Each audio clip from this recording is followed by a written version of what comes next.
So, I did a thing. I did a very, very, very mom thing. A lot of people have asked me about it in my real life, so I thought that maybe I would share it with you guys here in my other real life, in case that you were interested. So, welcome to my channel. My name is April. I go by Ruby Rouge here on the YouTubes, and today I am sharing with you my kids consignment pop-up sale experience. These have been going on for a couple of years in my area, and I hadn't made it out to one yet, and I also definitely had not participated. I always just felt too overwhelmed. I've been very curious, but you know, life just got in the way and I just hadn't quite made it there yet. And then once I did sign up to start, I was like, what did I get myself into? I have no idea. So anyways, it was a fun experience for me overall, and I'm going to tell you a little bit more about it. I'm going to give you the few little tips that I have and also just some general guidelines that if you're interested that might help you kind of figure out if this is going to be something for you or not for you. I am making the assumption that these sales are kind of consistent all across the country. I've seen them as I was doing research, trying to figure out what to do for my particular sale. I ran across several others in a bunch of different other cities. They all seemed like they kind of were a little bit consistent based on the same principles. So I'm going to tell you specifically about my local sale. Obviously that's the only experience that I have to share. But the very first thing I want to mention is read the freaking directions. They were so helpful, and it was very helpful to just read everything first and get an idea and then kind of go back and reference those directions later, because I found that it kept me from making a lot of mistakes. It kept me from pulling out items that they weren't going to accept.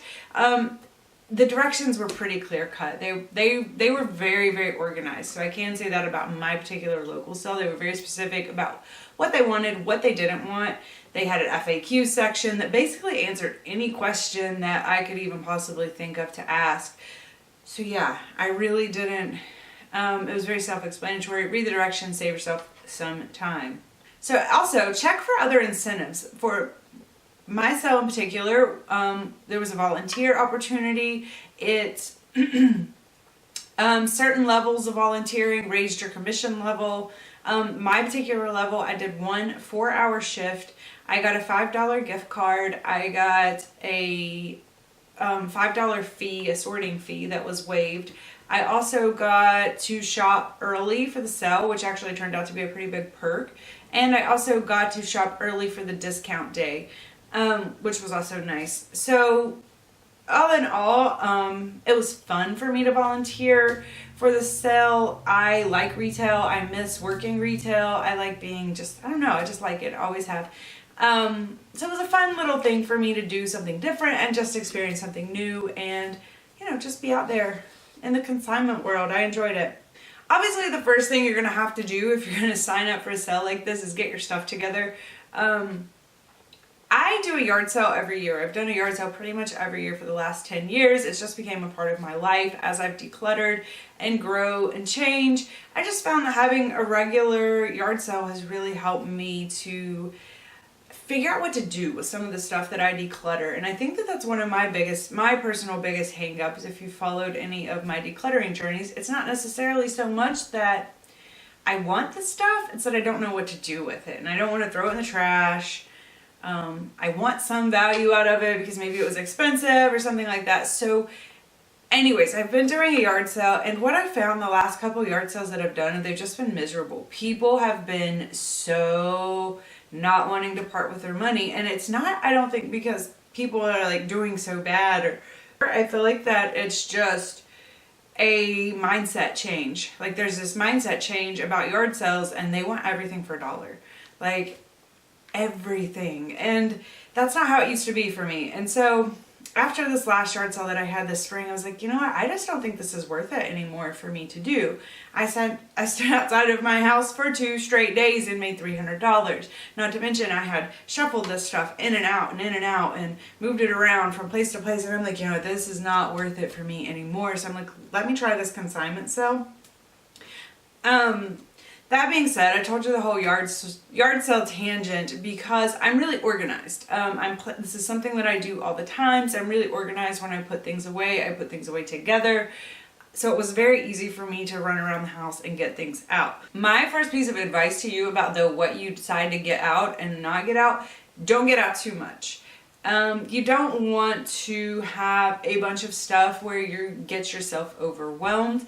I gave myself a limit of 100 items. I actually got to 85 like really quickly, and I was like, you know what, I'm just going to stop here. I feel good about this number. This is definitely a number of things that I can tackle and handle. So I would say 100 items or less for your first sale. I think that's just an easy number, a manageable number. Our sale was computerized, so I had to log in all of my inventory and then print the tags. I was so daunted by this task. I was so stressed out about it. I was like, oh no, this is gonna be awful. It wasn't bad at all. It was so easy. I sat in front of the computer. I just had all my stuff. I had 2 totes full of stuff and a couple bigger items. I just had my stuff sitting there with me. I went through the totes, logged them in. I mean, it was so easy, so seamless. It took like an hour maybe, and that was me being slow. Well, it probably took longer than that, but that was me kind of just taking my time, not rushing myself. I wasn't feeling well when I did it, so it was just an easy process, self-explanatory, no complaints about that. The hardest part was probably picking your prices, and I have all this experience yard selling, so I kind of know. That was the really nice thing about this versus yard selling though, was that I could price a lot higher, and people paid more per item than they did definitely at yard sales. I was literally giving stuff away at my last one for $1. I'm like, please take this, I'll take $1. And it was expensive stuff. I was just frustrated and overwhelmed, and it sucked. So definitely when you're pricing your items, you want to consider what you're going to make off the item. Is that an acceptable amount for you? Can you sell it somewhere else for more? And do you have the time to keep fooling with that stuff? I know a lot of people sell on Facebook and other places. I can't be bothered with that. It's too complicated. I can't be meeting someone 20 minutes down the road for a $5 item. Not going to happen. So just keep in mind, the ease of which these sales actually are. You're not meeting people up to get another $1 out of an item. Also, you're hitting your target market. Pretty much everybody here is looking for the same things, so your target audience is there. So just price for them, price for moms, price for grandmas looking for stuff for their kids.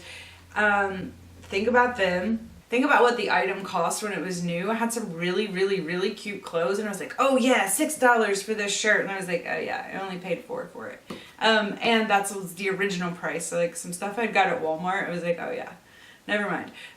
So think about the original price, take into consideration. You can ask full price, especially something new with tags. But most of the people shopping these sales also shop at other places, so they're likely to know full price at other things and be less willing. We passed up a few things in the toy section at this past sale because I'm like, well, I can buy it brand new for that price.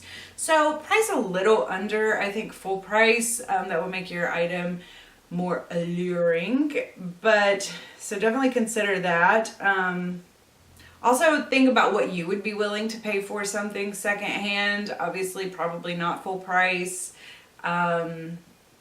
That's a pretty easy way to think about it. Literally hold your item up, look at it, and be like, if I saw this and if I needed it, what would I pay for it used? That's a good way to gauge. Also, our sale had a really cool thing where, I don't know if they're all like this, like I said, but so the sale started on Sunday, and then on Thursday of the sale, everything got marked down to 50%. If you marked yes, discount my item on the little entry form. So the discounted items all went to 50% off on that following Thursday. Actually, they went to 25% off on Thursday, 50% off on Friday, and also 50 on Saturday. So if you chose for your item to be discounted, take that into consideration. That to me made it a lot easier because I was able to price a little bit higher than I maybe thought the item might go for. And I did sell quite a few things before the discount. Half of my items I sold before the discount, half I sold after the discount. So I really like that because that made it kind of gave you a little bit more room for error, and you could take the risk of pricing a little bit higher on your item. Two things I wish I would have known or had before the sale started was a paper cutter and a tag gun. I can get both of those things for around $20 for both items on Amazon or just at the store, and they would have made my job a lot easier. For tagging the items, we had to cut out each individual tag. So I had a straight edge and an X-Acto knife and was bent over. It was literally a pain in the neck. It hurt my neck. It was literally a pain in the neck.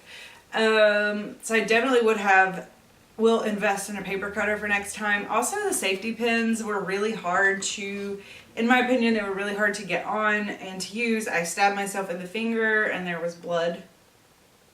There was blood. There was blood. I don't like blood. Also, read the directions. One of the things when I was working the sale, a lot of people didn't follow the directions on how to hang your clothes or how to tag your clothes. And as I was like going through stuff, I'm like, nobody was ever going to buy these things because they look like garbage. And you couldn't find the prices. I'm like, I definitely wouldn't be buying these things. They just look so bad. You can't see the item. It's all wadded up and looks like janky and stuff. Like, so I think the rules, I know the rules are just as much to help you sell your items than anything else. Obviously, the consignment shop makes money off of anything that you sell, so they want you to sell your items. So follow the rules. It will help you sell your items a little bit better, and it shouldn't take you much more time. I didn't really see where there was any more time in what I did following the rules and then what these people did that looked awful and didn't work. I don't know why they didn't just follow the rules. Follow the rules. My biggest tip about hanging your clothes, obviously they want clothes hung, and pressed and looking very nice. My biggest tip is wrinkle releaser. This is an old yard sale tip that I've used. You don't want things on hangers that look like they've been watered up in your attic for 3 years, even if they have been. You don't want them to look that way. So hang everything up before you tag or before you do anything else, and I think out of 40 clothing items, I had to iron less than 10, and that was a good day for me because I don't particularly love ironing, especially ironing things I'm getting rid of. Now that sounds like some kind of special torture. So the wrinkle releaser was awesome. I have a video I will try to remember to link at the end of this one because I make my own wrinkle releaser. Wrinkle releaser can get a little bit expensive, so when you go through a whole bottle for something like this, you're like, crap, that was another $8. $3. Actually less than $3. It costs like 2 cents to make my wrinkle releaser. So yeah, I think you should check it out. Check out that video if you haven't seen it already. Money made. This is the part that you want to know about. This is the part that I'm definitely going to read. I originally started with $400 worth of inventory and 82 of my 85 items were accepted.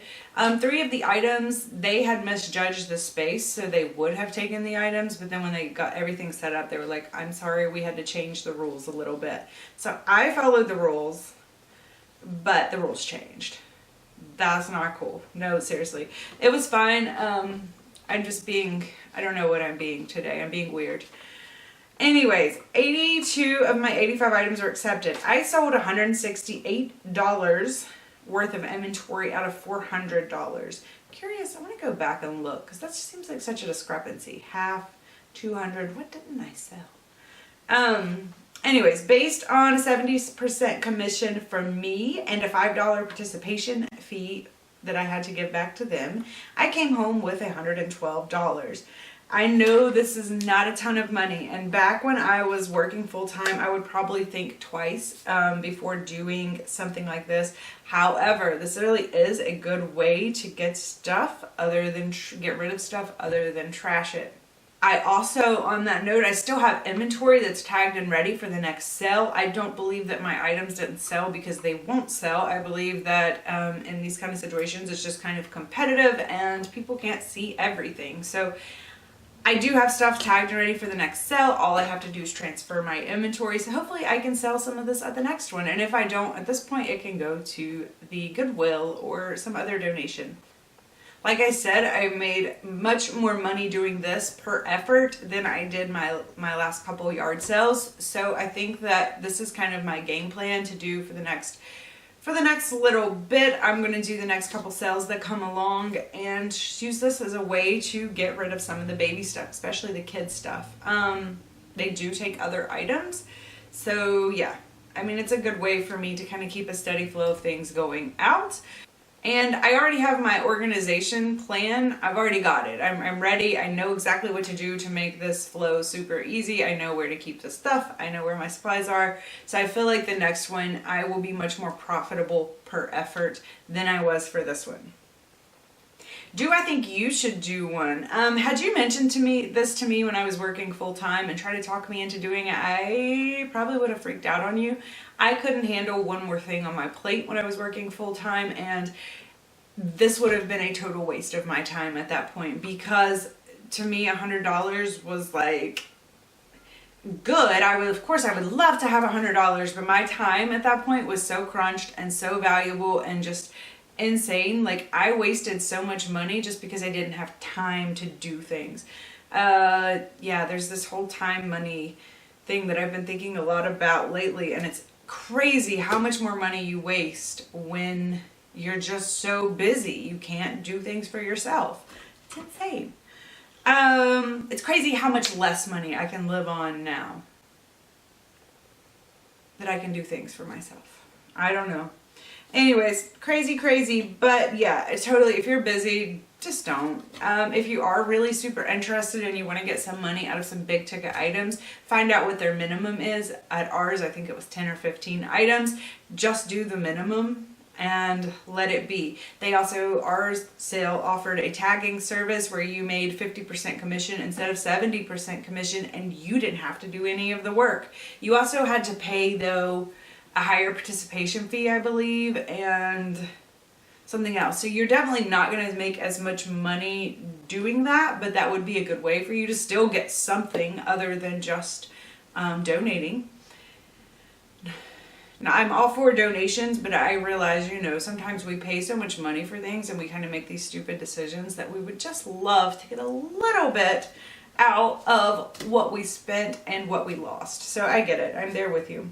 The one thing that I would recommend for everyone to do is shop these sales. If you have kids and they're growing and changing and growing, shop these sales. I so regret having been to the one that I went to. I'm like, I regret so many purchases that I made at full price or even at sale in the store, because I could have bought that stuff here for next to nothing, helped a friend out, someone I don't know, but helped someone else out. And also done something way more environmentally friendly than buying something shipped in a big box with all this packaging and all this mess. Decisions. I didn't know about these things when I did. I was too busy to go check one out. I really regret that decision. So I would recommend anybody with kids, go shop these sales. The sale that I went to, I bought like a lot of little things like books. We go through books like crazy here. Toys that were actually on my list of toys that I really, really wanted to get. A couple of toys. I bought a couple of like outfits for like pictures, especially. Oh my God, how much money did I waste on pictures outfits? And there were like so many here because the moms did the same thing. They're like, I spent $35, $40 to $50 on this outfit he wore one time for one picture, and now it's hanging on this rack. I get it. Been there, done that with you. So yeah, go check out the sales, go check out the clothes. I would say make it a regular part of your routine. If there is one in town, I would go check it out. Yeah, so I hope you enjoyed the video. That's really all I have to say. I think it was a good experience. Overall, I'm giving it a thumbs up. And if you have any other experiences with these types of things, I can almost guarantee you that somewhere out there, someone is running a really, really crappy version of one of these. So I know, I bet there are some horror stories. Let me know in the comments down below if you have any horror stories or any good stories, positive experiences. Let me know how your pop-up consignment sale experience was, and I will see you guys again soon. Bye!